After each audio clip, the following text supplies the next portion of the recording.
ariko se ya mpano tugarutse gatoya ufite impano irenze imwe ibyo wibijyamo icy'ingenzi ni uko nawe iyo mpano ugifite. Iyo mpano nawe urayifite, nta muntu utagira iyo mpano keretse umuntu nyine urwaye. Ngewe Pazo duhura twahuye mu bihe nari mfite indirimbo ziri hiti ariko abantu batanzi. Nari mfite ikibazo cyo kuba nta telefone nari mfite. Yego.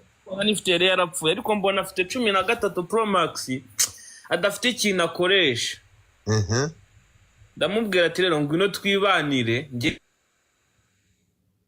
10% ku mafaranga yinjiye. Uyimuha 10% ku mafaranga yinjiye. Yego. Ndangije nyine turakora akajya afata challenge noneho nyine tubana byeruye. Yego. Ubana nawe mu nzu. Yego. Waramufashe no kuvuga ngo umumuvinga ini kubera iPhone 13. Urumva yabaga namusanze kwa Didimani. Yabaga kwa Didimani. Ariko Didimani bafata ibiganiro byo kuri YouTube bakoresheje telefone. Ariko nkabona ntago nyine nkabona neza iPhone 13 ye yatumaga abona aho kuba. Oya wijyaho wijyaho gucyo reka mvuga ukuntu byari bimeze. Yego. Noneho ndamubwira ati ngewe nzajya nkumenyera megabyte. Yego. Nkumenyere buri we nta kintu na kimwe uzajya ugura. Yego. Nibyo kurya nta kintu wowe ntacyo ninjya no gushopinga imyenda nzagushopingira nawe. Guhereze ni 10% ku byinjiye. Ubwo niba twinjije miliyoni ndaguhereza 100 uya saving. Noneho ngewe nsigare nkurikirana iby'inzu, umuriro, amazi, ibyo kurya, umukozi.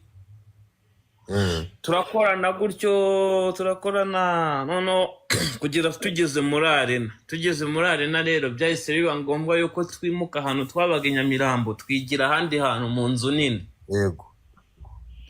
Tugeze mu nzu nini rero nahise muhereza room yiwe. Mbere twararanaga aho mwabaga Nyamirambo.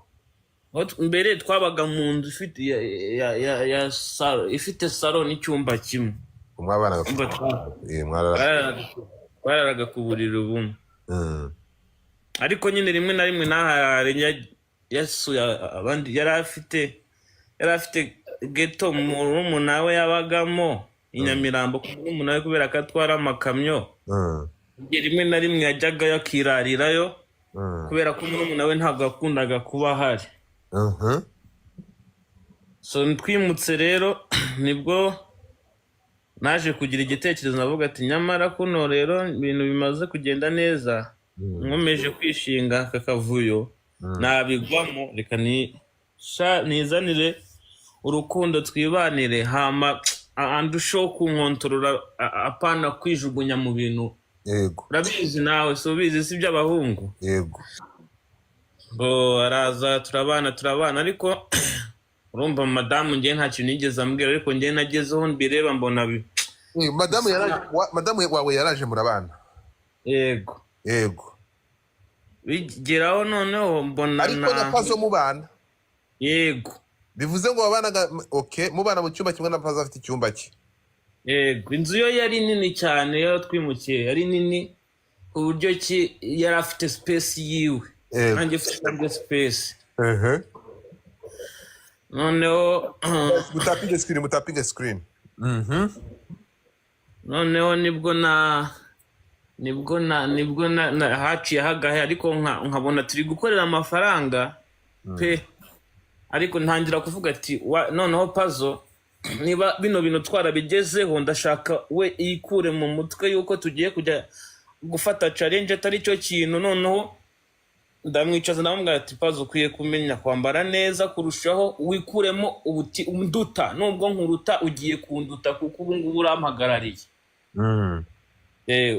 Mu myambarire mu mivugire mu migendere abo ugendana nabo ubahindure kugira ngo tutagetinga ibiraka binini. Nta muntu uzaduha ibiraka binini abona tujagaraye wirirwana na sorti na Didimani ariko byumva nibo bajyanama turabiganiraho noneho aza kumbwira ati rero ya mpano urumva ntago ngiye nasubira Nyamirambo kuba kwa Petit Frere birasaba ko nikodeshereza inzu yanjye noneho nanjye nyine nangira ubuzima bwanjye. Ndamubwira ati okay naribi ndamubwira ati ese nagufasha iki nyuma yarambwira ati rero na washaka amafaranga uma atari ku mafaranga uma nyine yo ku ruhande kugira ngo disuganye nimuke nanjye niterera hejuru ngo ati nzaguha 300 ntaribi ati ya 300 nta kintu yamarira uzama 500.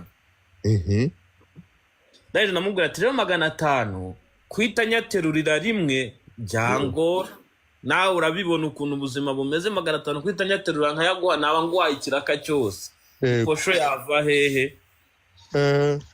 Ndavuga ati byibura nzaguha desa mawe 300 nzaguha 300 ande desa nyaguye mu kindi kiraka. Yego arambwira ati ntaribi tuza kujyana ku Gisenyi tujyanye ku Gisenyi ariko nza umuproducer wankorera indirimbo aza kumpamagara arambwira ati wowe ya mpano ntabwo ujyuma amafaranga wateye imbere none ntabwo wigeze uhindura umushahara kumpa ugomba kunyongeza amafaranga. Producer wawe yego ariko ibyo bibaye nyuma yaho ubwiriye Pazo ngo aguha umwanya n'umuryango wawe nawe agiye gushaka haba. Oya ibyo yari introduction none nahereye hasi byimbitse. Yego ibyo nabyo ndabigeraho nanone noneho amaze producer amaze kujya ambwira gutyo ariko nkajya numva umuntu wamugiye mu matwi ni Pazo. Noneho Pazo za kumwicaza ndamubwira ati ariko se Pazo tekereza ushobora kumubwira yuko dukorera amafaranga guhera mu kwa mbere yego twabonye ibiraka mu kwa kabiri ukwa gatatu ukwa kane nta biraka twagize wowe ubwawe ni wowe nitumiraga kuri banki kubikuza mu by'ukuri ubona amafaranga twakoreye atarashiriye mu kuyajya muri ayo mezi yose aciyeho nta biraka tubona.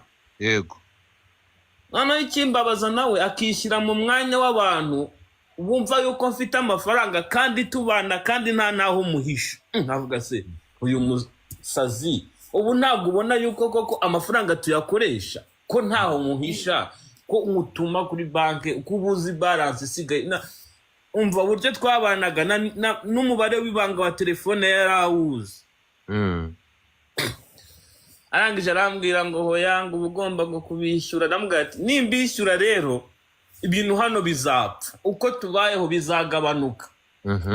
Nibwo rero igitekerezo cyaze ndamubwira ati okay niba ubona ko mfite amafaranga nanjye kugira ngo wumve ko mfite amafaranga ngiye kukwereka ibintu tugiye gukora. Tugiye kukuza akazi kacu ujye kwiyishyurira inzu nanjye nisigarane. Noneho niba koko ubona ko kakazi kavamo amafaranga menshi ubwo kazavamo amafaranga gutunga kavemo n'amafaranga kwishyurira inzu ndanakongerera amafaranga naguhaga niba naguhaga 10% ndaguhereza 20%. Kuko hari ibintu ubwo bigiye kumvaho. Pazo turabyemeranywaho tubyemeranyijweho rero umunsi wo kugira ngo rero ibyo bintu tubikubiganira noneho twabikuyemo kuba ari igitekerezo tugiye kubishyira mu bikorwa. Nibwo namubwiye ati rero Pazo ngiye kuguha 300 noneho 200 nzayaguha ariko umbabarire ume space nanjye ntekereze kubera yuko iyo kuri hano urambyiga ntabwo nsura ngo bikunda birumvikana turakumva rega turabana bakuru birumvikana kuri wese bangara understanding. Arangije arambwira ati hoya nta kibazo noneho kugira ngo mpave nugo ugomba kumpereza 500 byuzuye nkava hano mbifite ubwo niba cyuzuye nta kintu tuvugana. ndangije hita mbaza Pazo ndamubwira ati ariko Pazo wibuka yuko ayo mafaranga ndi kuguha atari ideni turi kubyibuka neza ko ayo mafaranga atari ideni ahubwo ari favor kugira ngo nawe udasubira mu buzima wahozemo ahubwo uhita ukodesha yawe nza ati yego none se waretse kutuma nkaho mpanikisha ko nzi yuko 300 birakunda ibintu kwa twabaze ko bikunda waretse kumpanikisha ahubwo ugashyira mu gaciro nawe kejo bundi muri weekend dufite ikiraka ko nzagwa izo desa zisigaye uri kunsariza iki urarinda utuma nkora mu mafaranga ngiye kwishyura nzi ngo nyaguhe ubwo rero ntabwo nkwiye gusohoka muri iyi nzu ngo rindira icyo kiraka kirangire mbone kugenda mbona byabaye intambara nahise ninjira mu nzu fata telefone ubwo nahise mwohereza 200 yari asigaye arangije itambwira ati mu gitondo ndagenda ubwo duzinduka mu gitondo haba umuganda ubwo ndabyuka mbona aracyahari ndamwihorera ngigeze nko nimugoroba mbona ahamagaje umushoferi wadutwaraga araje ashyiramo varisi aragiye atanansezeye hadaciye iminsi 3 nagiye kubona mbona ndi kumwe na papa cyangwe screenshot z'amavideo ngo nambaye ubusa bazuhereje papa cyangwe itavuga ati reka mu mutwanye nahise mvuga ati umuntu izi video umuntu wagiraga access muri telefone yanjye ni Pazo yego ubwo Pazo ni wizi video uzitanze Pazo muhamagaye nsanga yamborotse nibwo namwe nahise mbona live icikikanye ndavuga ati sizi video noneho njyewe izo video ntago makana ko nari nzifite ariko mu mezi nari narazisibye muri telefone yanjye mu mezi nka 3 yarashize kumba ubwo Pazo we izo video yari yarazisevinze kuri telefone yiwe batangira kumwereza n'izindi screenshot z'amavideo ye urumva umuntu telefone y'umuntu amabanga menshi abarimo sanga telefone yafashe copy ya telefone ayimurira muye uri kubyumva nuko rero byagenze birangira bibaye gutyo nyine rero ikintu kiriho ugomba kumenya niki ibyo azuranga ari umuntu mwabanaga buriya telefone abantu muri kugira kanze ngireka manze mbafungurire comment ndabazi nari nafunze comment byavuga ku busa aravuga abantu banga baravuga ngaho nimwandike comment ukuntu mubyumvishe nukuvuga ngo niba numvishe neza ibiriya bintu yafashe Jesus Christ yafashe telefone yawe ayikorera kopi muye yego hanyuma kubera ko kubera ko YouTube no kumpostingira ama video email yanjye yari iri muri telefone ye yo ubwo Google Photos ya rero niyo ushyizemo email ibintu byose biri muri kuri email bita amafoto ahitazaho ubwo bishatse kuvuga ko nyine kubera ko yari afite login za email zanjye ibintu byanjye yari abifite nuko byagenze pole sana ugomba kumenya ntabwo as long video yagize access kuri telefone yawe kuko gufata video na bira bintu twabonye ngiye bya ibora narabibonye ndapfusha bora ibintu ntashobora kugira hari ntashobora gushyira hanze hari n'ibintu ntashobora kugira abantu wigeze ubona bivugaho nabinyuraga hejuru nuko ndapfusha nyuma yaho waje kuganira nawe cyangwa byarangiye uko byarangiye gutyo ngewe rumva nabuze ikindi kintu mvuga nahise mbese uyu muntu ubundi avuga iki nawe ubundi ko ntabwo wagiye kwishinganisha kuri RIB wagiye kwishinganisha kuri RIB urabibasobanurira you are safe ibintu bimeze fresh ni ukuvuga ngo hagize ikintu kijya hanze kiguharabika ibyo yabigize cyabahita bamuzirika na you're good naho telefone twese zacu zose urumva ibintu birimo biteye ubwoba ku buryo udashobora kugira biramutse igiye mu ntoki z'undi muntu bikajya hanze na chat zanjye nawe n'izundi uwo ari we wese ntabwo ari izo kujya ku karubanda. Hari ibiganiro biri hagati y'abantu babiri, telefone ibitse ibintu byinshi, niba yarayikesera akakorera kopi. Ikintu rero urukumva biriya ni ikintu gishobora kuba inkoni zagukubita igihe kirekire. Aya masaha uramutse ubivanye mu nzira, ugomba gutanga ikirego, biriya bintu bikagira agategekwa kubivana muri telefone n'ibindi utibuka, kugira ngo bitazaba naho yabisakaje bikavuye, kugira ngo bitazaba inkoni zagukubita. Kuko kwiteza imbere, uri umuhanzi ufite impano, ejo uzaba successful, biriya byajya bigaruka bikagukubita bikakubuza amahoro. Ejo uzakora umuryango n'iki biriya byaba inkoni. Twese biriya bijya bitubaho. So ariko kubera iyi nkubiri n'izi telefone zo muri ibi bihe usanga zitubera baria. Hari abasaza birirwa bishyura amafaranga ya buri kwezi kugira ngo ibintu byabo bitajya hanze. Urumva abantu bose ntabwo bafite imitima imeze kimwe, siko bimeze. Uzajya mu rukundo, madamu ashobora kutabyakira. So agomba niba ari umuntu mwabanaga, nk'uko bidusobanuriye, telefone yawe yarayigizeho access nk'umuntu mwabanaga, ntabwo biriya bintu agomba gutegekwa completely, ariko kubisiba bitari ibyo izaba baria, izaba inkoni gukubita. So ngayo nguko nibyo gusa. Pole sana, ngiye natamanje gutekereza ko ari plank wenda ufite indirimbo ugiye gusohora, ariko niba atari indirimbo ugiye gusohora bisa nabi. Kandi nyine buriya niko abantu bagira bahubuka. None se buriya dushobora gushwana muri iyo minota ngahe, ndi kubyumva. None se Pazo si inshuti yawe, si inshuti yanjye, si inshuti ya n'abandi bantu, si inshuti. None se byagenze gute wowe? Ni gute umuntu mwabanye mu nzara wageze mwabonye ibyo kurya ugamutumura mu nzu? Ntabwo icyo kintu ntabwo Nyamirambo mu Kavumo, ugeze ku Gisozi, utuye he harya ubu ngubu? Kanombe. Ubonye amafaranga, wegereye ikibuga cy'indege, uri hafi kujya muri Amerika, wegereye, uzagenda erega na Irene yagiye muri Canada, agezeho baramwirukana, ariko yagiyeyo, nawe uzajya muri Amerika. So urukumva niba mwarabanye mu Kavumo i Nyamirambo, kuki wageze Kanombe ukamutumura mu nzu nini kandi mwarabanye mu kazu gato? Umva nkubwire rero, cyangwa batangiye kubashinja ubutinganyi, ariko usanga ni kubana n'umugabo mu nzu mugenzi wawe.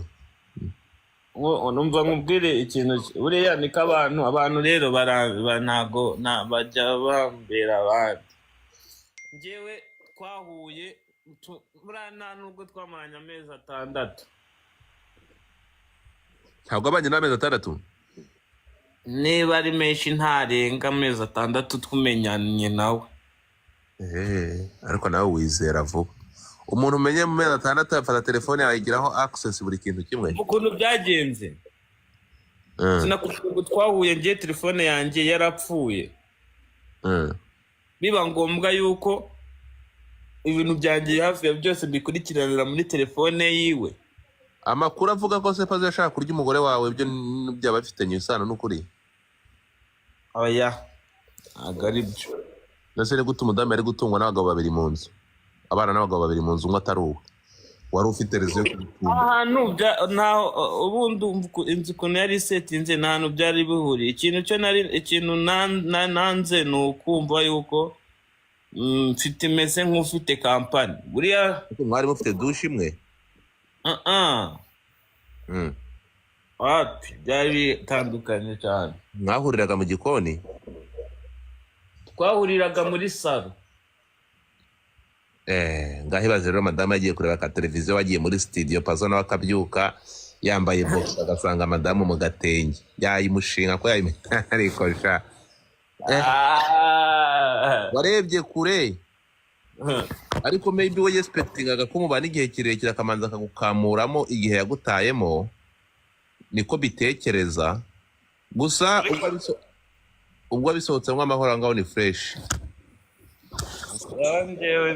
Buriya niko nyine sinzi ukuntu abantu batekereza, ariko icyo navuga cyo nuko ni isomo ry'ubuzima. Trust nobody. Ntabwo ugomba kugira wigira access ibintu byawe by'ibanga. Abantu ni babi, umuntu yakurimba yakukunkumura. Numva sinzi ukuntu nabikubwira. Wumva njyewe nitereye mba numva hari ibintu runaka njyewe ntajyamo. Njyewe nta nubwo se najya gutunga telefone no video y'umuntu nk'uyo ngiyo uko ibintu nyine by'ubugogi. oya biriya twese twese dufite amavideo mu matelefone yacu, twese dufite amavideo. Hari igihe njya no kureba kurumva, ngiye kurumva kuko ngiye ndi ikiremba, hari igihe njya mbyuka mu gitondo ngafata akavideo ndebe niba kahagurutse ariko byaranze. So urukumva rero buri wese agira ibintu muri telefone ye, gusa nta ibyo ngibyo nagenda biriya azura ngo agiye kuri RIB kwishinganisha, niyagira ikijya hanze azamukurikiza afata ku mavuta. Neben kandi ikindi buriya none se ubu ngubu nyine nibyo nibaza nayo ndimo nibaza. Hari njyewe ukuntu ngiye bana n'umuntu ngiye musetinga gifamiliye, apana kuvuga ngo ni kiboho. Buriya buje umuntu na famiye akamenyana na famiye yawe akamenya n'iki, hari ibibazo biba bigomba gukemukira muri famiye. Nk'ibyo bibazo iyo biza kumubabaza se ko yaraziranye n'abantu b'ingenzi ku buzima bwanjye, yabakusanya akabahuza akabati y'amano rero arankoshoni. Abantu mushyire muri request manze mbaza